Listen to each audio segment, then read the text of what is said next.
ఇక హైదరాబాద్లో అక్రమ నిర్మాణాలను నేలమట్టం చేస్తూ హైడ్రా ముందుకు దూసుకెళ్లడంపై జనసేన పార్టీ ప్రధాన కార్యదర్శి నాగబాబు తనదైన శైలిలో స్పందించారు.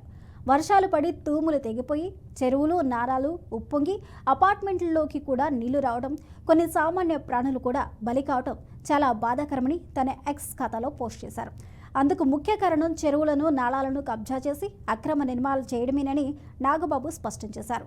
తెలంగాణ ముఖ్యమంత్రి రేవంత్ రెడ్డి చేపట్టిన హైడ్రా కాన్సెప్ట్ ఇప్పటికైనా అర్థమైందా? రేవంత్ రెడ్డి తీసుకున్న సాహసోపేత నిర్ణయాన్ని, నిబద్ధతతో కూడిన చర్యలను అందరూ అభినందించాలని పిలుపునిచ్చారు.